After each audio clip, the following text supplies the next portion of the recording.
가족 간의 재산 문제로 서로 소송하는 것은 재벌들 사이에서나 있는 줄 알았는데, 요즘은 평범한 보통 사람들 중에도 재산 문제로 형제 간에 고소하고, 또 때로는 형제 간뿐만 아니라 부모와 자식 간에도 돈 때문에 서로 소송을 하는 일이 점점 많아진다고 합니다. 돈이 우상이 되어서 형제, 자매, 심지어는 부모, 자식 간의 관계도 여지없이 무너지는 현 세태를 목도하는 것은 참으로 안타까운 일입니다. 돈 때문에 형제 간의 의가 상하는 일은 고대 이스라엘에도 있었습니다. 오늘 본문에서 한 사람이 예수님께 와서 자신의 형이 부모님께 받은 유산을 나누지 않는다며 예수님께 호소하며 해결하여 달라고 부탁합니다. 13절 말씀을 좀 보시죠.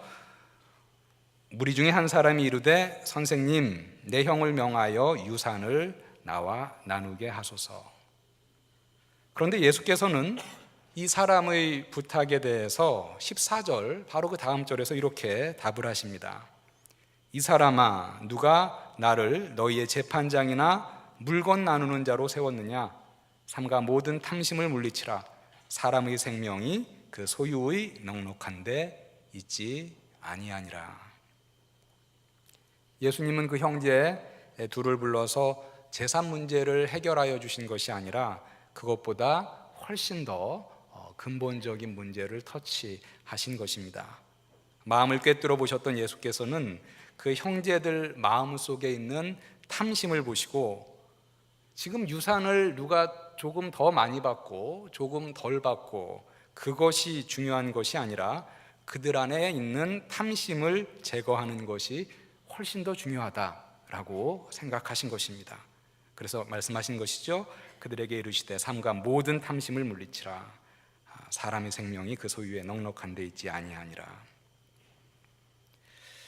너희들이 조금 더 많은 소유를 가지려고 탐심으로 가득 차 있는데, 아무리 많은 소유를 가져도 그 소유가 생명을 보장할 수 없다라고 말씀하신 것입니다. 아무리 소유가 많은 부자라도 죽음을 피해갈 수 없고, 소유가 아무리 많아도 그 소유로 영원한 생명을 보장할 수 없습니다. 여기서 언급된 생명은 현세의 생명과 내세의 생명을 아우르는 포괄적인 의미입니다. 예수께서 이 말씀을 하신 후에 소유에 대한 욕심인 탐심이 얼마나 허무한가 하는가를 한 비유를 통해서 말씀을 해주십니다. 그것이 16절부터 21절의 비유입니다. 비유의 내용은 어렵지 않습니다. 한 부자 농부가 있었는데 소출을 많이 거두었습니다. 심지어 그 추수한 곡식을 보관할 곡간이 부족합니다. 그래서 그 부자는 기존의 곡간을 헐고 더 큰 곡간을 새로 짓고 그곳에 모든 곡식을 보관하고자 합니다. 18절과 19절 보시죠. 또 이르되 내가 이렇게 하리라. 내 곡간을 헐고 더 크게 짓고 내 모든 곡식과 물건을 거기에 쌓아두리라. 또 내가 내 영혼에게 이르되 영혼아, 여러 해 쓸 물건을 많이 쌓아두었으니 평안히 쉬고 먹고 마시고 즐거워하자 하리라. 19절에서 이제 내 영혼에게 말한다. 여기서 영혼은 자기 자신을 얘기합니다. 즉 내가 내 자신에게 말한 것이죠. 이제 큰 곡간에 자신을 위한 곡식을 많이 저장해 두었으니 쉬고 먹고 마시고 즐겨야지, 이렇게 생각합니다. 그런데 하나님이 20절과 21절에서 그 부자를 어리석은 자다라고 책망하십니다. 어리석은 자여, 오늘 밤에 내 영혼을 도로 찾으리니 그러면 내 준비한 것이 누구의 것이 되겠느냐 하셨으니 자기를 위하여 재물을 쌓아두고 하나님께 대하여 부요하지 못한 자가 이와 같으니라. 하나님이 그 부자를 훈계하신 것은 그 부자가 곡식을 많이 거두고 창고를 크게 지어 저장하고 미래를 대비했기 때문이 아닙니다. 열심히 일해서 앞날을 예비하는 것 자체를 책망하신 것이 아니라는 얘기입니다. 여기서 문제는 그 부자가 자신을 위하여만 재물을 쌓아두고 하나님을 위하여 그 재물을 사용하지 않은 데에 있습니다. 중심을 보시는 하나님은 그것을 다 보신 것이죠. 21절 다시 볼까요? 자기를 위하여 재물을 쌓아두고 하나님께 대하여 부요하지 못한 자가 이와 같으니라. 자기 자신만을 위해 재물을 쌓아두어 어리석은 자라고 책망받은 부자를 보면서 하나님 백성의 청지기 의식을 생각해 봅니다. 여러분, 청지기가 무엇입니까? 관리자죠. 우리가 아주 간단하게 얘기하면 하나님께서 그의 백성에게 재물을 맡겨 주셨을 때 그의 백성은 관리자로서 그 재물을 가지고 하나님의 일을 감당해야 합니다. 그래서 누가복음 12장 42절에서 예수께서 이렇게 말씀하셨습니다. 지혜 있고 진실한 청지기가 되어 주인에게 그 집 종들을 맡아 때를 따라 양식을 나누어 줄 자가 누구냐. 하나님의 청지기가 되어 재물의 관리자가 되어 하나님 나라의 일을 위해 재물을 잘 사용해야 하는데 중간에서 그 재물을 자기 자신만을 위하여만 사용한다면 그는 선한 청지기가 아니라는 것이죠. 여기서 말하는 청지기 의식은 비단 재물에만 한정되지 않을 것입니다. 재물이건 지식이건 어떤 재능이나 능력이건 그 재물과 지식, 재능과 능력의 궁극적인 소유주는 하나님이시고 우리는 그 관리자이기 때문에 하나님이 주신 그 은사를 자신만을 위하여 사용하지 말고 하나님의 뜻을 이루어 가는데 사용해야 합니다. 그래서 베드로전서 4장 10절에서는 이렇게 말씀하셨습니다. 각각 은사를 받은 대로 하나님의 여러 가지 은혜를 맡은 선한 청지기 같이 서로 봉사하라. 받은 은혜를 맡은 선한 청지기로서 서로 봉사하여야 하는데 오늘 본문의 부자는 자신을 위하여만 재물을 쌓아두었다는 데에 잘못이 있습니다. 이렇게 청지기 의식이 없이 하나님의 관리자 의식이 없이 자신을 위하여만 재물을 쌓아두었던 부자는 21절에서 말하듯이 하나님께 대하여 부요하지 못한 자라는 평가를 받습니다. 자신을 위하여 재물을 쌓아두고 하나님께 대하여 부요하지 못한 자가 이와 같으니라. 여러분, 하나님께 대하여 부요하지 못한 자, 어떤 자를 의미하는 것일까요? 하나님께 대하여 부요하지 못한 자를 복음서에 기록된 또 다른 말로 하면 하늘에 보물을 쌓아두지 못한 자를 말합니다. 마태복음 6장 19절과 20절에서 예수께서는 이렇게 말씀하셨습니다. 너희를 위하여 보물을 땅에 쌓아두지 말라. 거기는 좀과 동록이 해하며 도둑이 구멍을 뚫고 도둑질하느니라. 오직 너희를 위하여 보물을 하늘에 쌓아두라. 거기는 좀이나 동록이 해하지 못하며 도둑이 구멍을 뚫지도 못하고 도둑질도 못하느니라. 하나님께 대하여 부요한 자, 또 다른 복음서의 표현을 찾는다면요, 큰 상급이 예비된 자, 이렇게 우리가 볼 수 있을 것입니다. 하나님의 상급이 언급된 신약의 몇 구절을 보겠습니다. 먼저 마태복음 5장 11절과 12절에서 예수께서 이렇게 말씀하셨습니다. 나로 말미암아 너희를 욕하고 박해하고 거짓으로 너희를 거슬러 모든 악한 말을 할 때에는 너희에게 복이 있나니 기뻐하고 즐거워하라.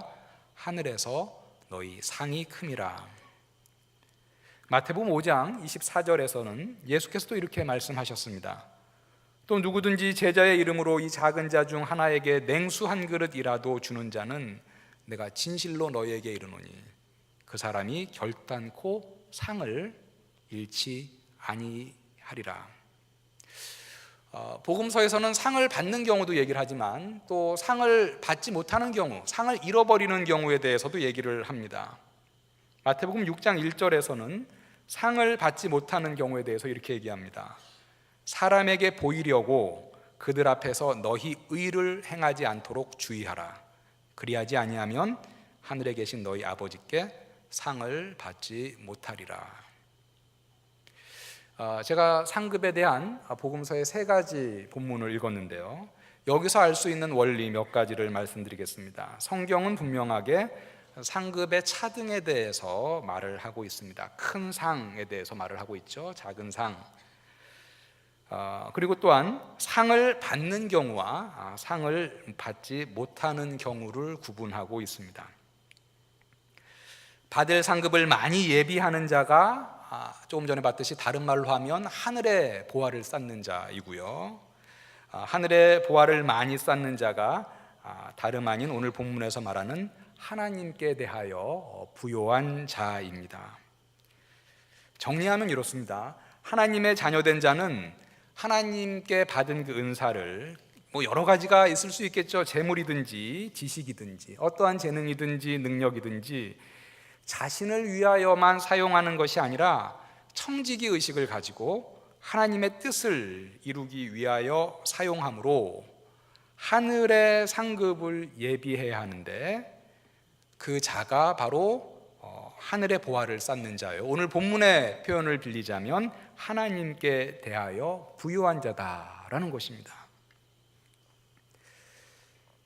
특별히 제가 오늘 본문 가운데 집중하고자 하는 구절은 20절의 준엄한 경고입니다. 하나님은 이르시되 어리석은 자여 오늘 밤에 내 영혼을 도로 찾으리니 그러면 내 준비한 것이 누구의 것이 되겠느냐. 내 영혼을 찾는다는 것, 생명을 거두어 가신다는 말씀입니다. 생명의 주관자가 되시는 하나님께서 우리에게 생명을 주시기도 하시고 또 그 하나님께서 언제든지 우리의 생명을 거두어 가실 수 있는 주권이 있습니다. 여러분들 앞으로 몇 년이나 더 사실 수 있으실 거라고 생각을 하십니까? 여기 앉아 계신 분들 지금 나이에 따라서 예상하는 연수가 다를 것입니다. 사실 그 기간에 대해서 장담할 수 있는 사람은 이 자리에 한 명도 없습니다. 이는 성경 여러 곳에서 증언하고 있는 바입니다. 잠언 27장 1절에서 이렇게 말씀합니다. 너는 내일 일을 자랑하지 말라. 하루 동안에 무슨 일이 일어날는지 내가 알 수 없음이니라. 야고보서 4장 13절과 14절에서는 이렇게 말합니다. 들으라, 너희 중에 말하기를 오늘이나 내일이나 우리가 어떤 도시에 가서 거기서 1년을 머물며 장사하여 이익을 보리라 하는 자들아, 내일 일을 너희가 알지 못하는도다. 너희 생명이 무엇이냐? 너희는 잠깐 보이다가 없어지는 안개니라. 우리의 생명이 잠깐 보이다가 없어지는 안개와 같다라고 말씀하였습니다. 하나님이 우리의 생명을 거두어가는 시점이 언제인지 장담할 수 있는 사람은 단 한 명도 없기 때문에 우리는 하나님이 우리의 영혼을 도로 찾으실 때를 대비하여서 준비하는 그러한 지혜로운 자가 되어야 합니다. 오늘 예수님의 예화에 등장하는 어리석은 부자와 같이 자신을 위하여만 열심히 살다가 하나님께 대하여 부요하지 못한 채 하나님을 맞이하는 일이 있어서는 결코 안 될 것입니다. 죽음에 대해서는 나와는 당분간 상관없는 먼 일이라고 치부하는 것이 아니라 어쩌면 하나님이 나를 오늘 저녁에도 불러가실 수 있다라는 것을 상기하고 언제 올지 모르는 하나님의 부르심에 준비된 삶을 살아가야 합니다. 이 세상의 삶에 너무 몰입되어 죽음을 상고하지 않고 사는 사람들을 향하여 전도자는 전도서 7장 2절에서 이렇게 충고했습니다. 초상집에 가는 것이 잔치집에 가는 것보다 나으니 모든 사람의 끝이 이와 같이 됨이라. 산자는 이것을 그의 마음에 둘지어다. 왜 잔치집에 가는 것보다 초상집에 가는 것이 낫냐면 초상집에 감으로써 다시 한번 자신의 죽음을 상기할 수 있기 때문이라는 것이죠. 산자는 이것을 그의 마음에 둘지어다. 죽음을 상고함으로 삶에 큰 변화를 가져온 많은 사람들이 있지만 그 중에 두 명을 꼽는다면 한 명은 16세기의 대표적인 종교개혁자 마르틴 루터이고 또 한 명은 17세기 프랑스의 유명한 수학자이자 물리학자이자 철학자이자 또한 신학자였던 파스칼이라는 사람이 있습니다. 마르틴 루터는 청년 시절 아버지의 뜻에 따라서 법률가가 되기 위해서 1501년 에르푸르트 대학교에 입학해서 열심히 공부를 하는 가운데 1505년 학교에 가던 중 자신과 같이 걸어가던 친구가 벼락을 맞아서 죽는 것을 경험합니다. 바로 자기 옆에서 걸어가고 있던 친구가 죽은 것이죠. 자신은 살았고 그 옆에 친구는 죽었습니다. 친구의 갑작스러운 죽음을 목도한 루터는 죽음에 대하여 심각하게 상고한 후 아버지의 극심한 반대에도 불구하고 그 해부터 신부가 되기로 결심하고 수도회로 들어가서 교육을 받고 사제가 됩니다. 올해가 이제 종교개혁 500주년이 되는 그런 해인데 바로 그 이제 루터가 바로 그 이제 종교개혁에 큰 역할을 감당했던 이제 루터인 것이죠. 파스칼이라는 인물, 12살 때 유클리드 수학을 섭렵하고 16세에 원추곡선 이론이라는 아주 어려운 이론을 발표하여 세계를 놀라게 한 대학자였습니다. 그런데 파스칼이 어느 날 파티를 마치고 술에 취하여 귀가하던 중 그가 탄 그 마차가 세느강 다리를 들이받았습니다. 그리고 그는 굴러 떨어졌고 마차 밑에 깔려서 죽을 뻔하다가 겨우 구조되어 살아났습니다. 그때부터 파스칼은 죽음 앞에 있는 인생이란 무엇인가 곰곰하게 심각하게 생각했고, 수녀였던 그의 누이가 준 성경을 통해서 하나님 없는 인생이야말로 정말 공허한 인생이구나 라는 것을 깨닫고 그때부터는 기독교 변증가로 활동을 하기 시작했습니다. 그가 신의 존재를 증명하기 위하여 써둔 메모를 모아서 출판한 책이 바로 그 유명한 팡세라는 명상록입니다. 파스칼처럼 또 루터처럼 인생의 항로에 있어서 아주 중대한 변화를 가져오지는 않았지만 저도 몇 해 전에 죽음에 대해서 심각하게 상기할 수 있는 그런 계기가 있었습니다. 2014년 12월 달이었는데요. 그때 제가 이제 자동차를 운전하고 경부고속도로를 달리고 있었습니다. 죽전 휴게소 근처였습니다. 그 오후 한 12시쯤 됐는데 차가 이제 가다 서다 뭐 좀 막히고 그랬습니다. 앞에 있는 차가 서서 저도 뭐 자연스럽게 섰습니다. 그리고 나서 그 제 룸 미러를 통해서 보니까 제 뒤에 트럭이 한 대 있었는데 1톤 트럭이었습니다. 그 트럭이 속도를 줄이지 않고 막 달려오고 있었습니다. 제가 이제 룸미러를 통해 보고 그 트럭이 서야 되는데 막 달려오는 것을 보면서 뭐 본능적으로 이렇게 하는데 한 1초, 2초 지났을까요? 그 트럭이 제 차를 받았습니다. 그 트럭은 한 60에서 70km 정도로 달려오는 것 같았습니다. 그 뒤에 이제 알아보니까요. 여러분, 제가 그 순간이죠. 그 룸미러를 통해서 막 달려오는 1톤 그 파란색 트럭을 보는 순간 든 생각이 있었습니다. 뭐 좀 유치한 생각이기도 한데요. 제가 본능적으로 든 생각은 이거였습니다. 설마 죽지는 않겠지. 1, 2초간의 그 짧은 순간에 저를 향해 달려오는 그 뒤에 트럭을 보면서 그런 생각을 했고, 아마 그때 제 생각은 이랬던 것 같습니다. 설마 죽진 않겠지? 그렇지만 아마 나는 평생 장애인으로 살지도 모르겠다라는 생각을 했었던 것 같습니다.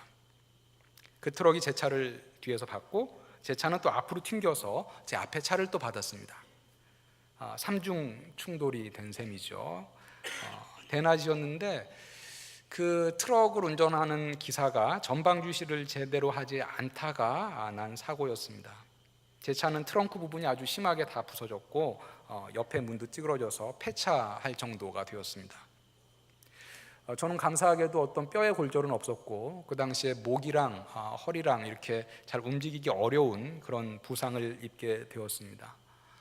제가 태어나서 처음으로 입원복을 입고 병원에 눕는 신세가 되었습니다. 침대에 누워서 3주 동안 입원했었는데요. 제가 곰곰이 생각하기도 하고 기도하기도 했습니다. 그런데 생각하면 생각할수록 참으로 하나님께 감사하다라는 생각이 들었습니다. 만약에 그때 그 당시에 제 뒤에서 그렇게 속도를 줄이지 않고 달려오던 그 차가 1톤 트럭이 아니라 만약에 고속버스나 덤프트럭이었다면 어떻게 됐을까? 아찔했습니다. 아마 지금 이 자리에 제가 이렇게 설교하고 있지 못했을 것입니다. 그 사고 이후에 제가 운전하면서, 특히 고속도로 운전하면서 이상한 습관이 하나 생겼습니다. 룸미러를 아주 자주 보게 돼요. 룸미러를 자주 보게 되고 제 뒤에 버스나 트럭이 있잖아요. 본능적으로 차선을 바꿉니다. 아니 뭐 뒤에 차가 뭐 위험하게 운전하는 것도 아닌데 본능적으로. 그래서 룸미러를 아주 자주 보게 되고 뒤에 큰 차가 있으면 저도 모르게 차선을 이렇게 바꾸게 되는 뭐 이상한 습관이 하나 생겼습니다. 사실 근데 여러분, 그때 제가 가고 있는 곳은 어디였냐면요, 용인이었는데요. 용인 좀 지나서 있었던 그 호스피스였습니다. 제가 사실 제 고속도로를 통해서 가려는 곳은 마지막 투병 생활을 하고 있는 선교사님을 뵈려고 호스피스를 향해서 가고 있었습니다. 그 선교사님은 제가 이제 미국 유학 시절에 저랑 같은 학교에서 공부했었던 분이십니다. 1년 반쯤 전에도 그 선교사님이랑 같이 만나서 식사를 하고 교제를 했는데 그분이 췌장암에 걸리셔서, 그런데 갑자기 병세가 악화돼서 병원에서도 두 손을 다 들고 이제 죽음을 맞이하기 위해서 호스피스에 옮겨졌던 것이죠. 제가 이제 그 소식을 듣고 그분을 마지막으로 만나기 위해서 저는 호스피스로 가고 있었던 중이었습니다. 말기암 환자를 문병하러 가던 제가 하나님께 사실 먼저 갈 뻔했던 것이죠. 여러분, 정말 죽는 데에는 순서가 없습니다. 삶과 죽음, 종이 한 장 차이라 해도 과언이 아닙니다. 하나님이 그 영혼을 도로 찾으시면 누군가에나 다 임할 수 있는 것이 바로 죽음이라는 것입니다. 이런 여러 가지 생각들을 하면서 제가 병실에 누워 있는데 제가 살아온 인생이 되짚어졌습니다. 내가 그때 만약 죽었다면 하나님 앞에 나는 얼마나 준비되어 있었을까? 오늘 본문의 표현을 빌린다면 난 정말 하나님 앞에 얼마나 부요한 자로 설 수 있었을까? 오늘 본문의 어리석은 자와 같은 그런 자는 아니었을까 생각해 보았습니다. 분명히 목사라는 타이틀이 하나님께 대하여 부요한 자임을 보장해 주지는 않을 것입니다. 우리는 복음서에서 예수님 당시에 하나님의 말씀을 누구보다 많이 연구하고 당시 사람들로부터 영적 지도자라고 존경받았던 대다수의 바리새인들과 서기관들이 하나님께 대하여 부요한 자로 칭찬받기는커녕 책망을 받았던 것을 잘 알고 있습니다. 그래서 여러분, 이런 예화도 있죠. 어느 날 목사와 집사가 함께 천국에 들어갔는데 하나님이 그 집사는 본 척도 하지 않고 목사에게 달려가서 끌어안고 기쁘게 환영을 했습니다. 바로 옆에 있었던 집사가 하나님께 이렇게 말했습니다. 하나님, 저도 같이 왔는데 저는 본 척도 안 하시고 목사님만 환영하시니 조금 섭섭합니다. 천국에서도 목사와 집사를 이렇게 차별하십니까? 하나님이 이 질문에 이렇게 대답을 했습니다.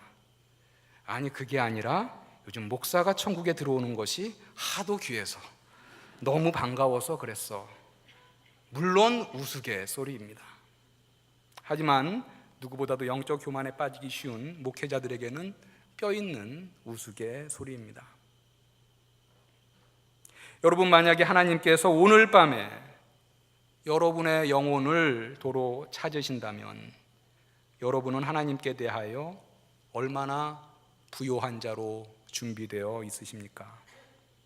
아니면 하나님께 대하여 부요하지 못한 자이겠습니까? 세상살이에 바쁘다는 핑계로 하나님께 대하여 부요하지 못한 상태라면 이제부터라도 하나님께 대하여 부요한 자가 되도록 힘쓰시길 바랍니다. 이 세상에서 누릴 재물과 명예와 권력과 안락을 쫓는 데에만 정신없이 달려가지 말고 하나님의 말씀에 순종하여 하나님의 상급, 하늘의 상급을 예비하시길 바랍니다.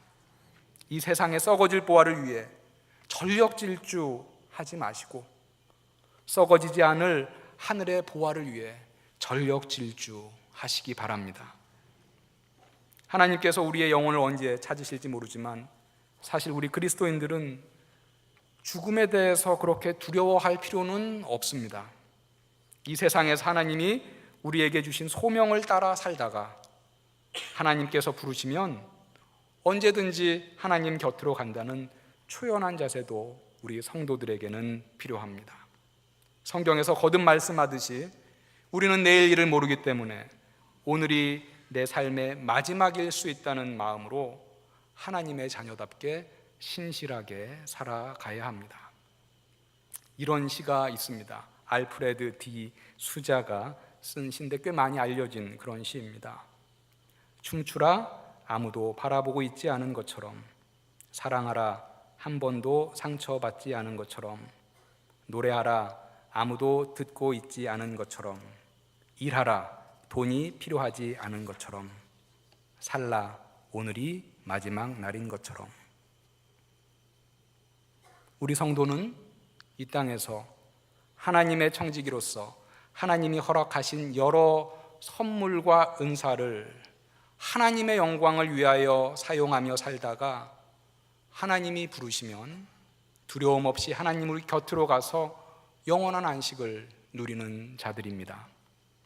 세상 많은 사람들이 자신들의 은퇴 후에 노후의 삶을 준비하고 연금을 붓고 보험에 가입합니다. 그러나 세상 사람들은 준비할 수 없고 하나님의 자녀만이 준비할 수 있는 것이 있는데 그것은 죽음 너머의 삶에 대한 준비입니다. 하나님의 자녀만이 누릴 수 있는 특권은 은퇴 후의 삶을 준비하는 데 그치는 것이 아니라 죽음 후에까지의 삶까지 준비할 수 있다는 것입니다. 오늘 밤에 내 영혼을 찾으시면 여러분은 하나님께 대하여 부요한 자로 준비되어 있으십니까? 하나님이 여러분을 언제 부르셔도 하나님께 부요한 자로 준비된 꽃동산 교회의 성도님들 되시기를 우리 주님의 이름으로 간절히